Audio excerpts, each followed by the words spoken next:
دغه ځوانانو پلارانو ورونو چې ټکه غیرت نشته، ټکه ایمان نشته، چې د دې زوی یا د دې ورور ځان ښځه جوړه کړې وي، ځان یې جړه جوړ کړی وي او پلار او ورور ورته سترګې غړوي او څه نه وایي، ور په جمع سره دعا وکړي چې ربه دوی دغه ارمان پوره کړي، دوی نه ښځې جوړې کړي چې د دوی زړه یخ شي، د دوی زړه ارمان پوره شي. دا ځوانان خوشحاله نه دي بلکې دوی الله نه ګیلهمن دي چې یا ربه موږ دې ښځې ولې نه پیدا کولو چې نران د پیدا کړي. نن سبا ځوانانو خپل ځانونه سیم ټو سیم زنانو په شان جوړ کړي. ته یې وګورې تا ته به دا پته نه لګېږي چې دا هلک دی او که دا جینۍ دی.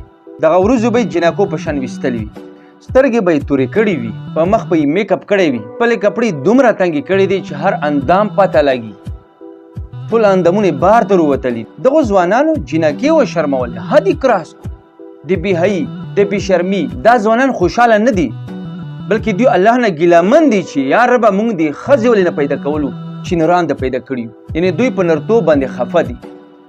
دوی وایي چې کاش چې ښځې پیدا وای. نن په جمع سره دعا وکړي چې ربه دوی دغه ارمان پوره کړي، دوی نه ښځې جوړې کړي چې د دوی زړه یخ شي، د دوی زړه ارمان پوره شي، ځکه دا په نرتوب نه دي خوشحال.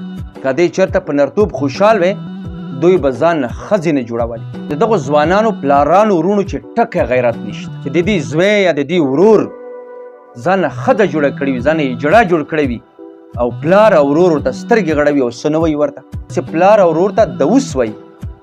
او په حدیث شریف کې راځي چې په دوس باندې جنت حرام دی. اگر چې ډېر دیندار یې، منځونه کوي، تهجد کوي، ذکر اذکار کوي، تلاوت کوي، خو چې غیرت پکې نه وي، دوس وي، په دې جنت حرام دی.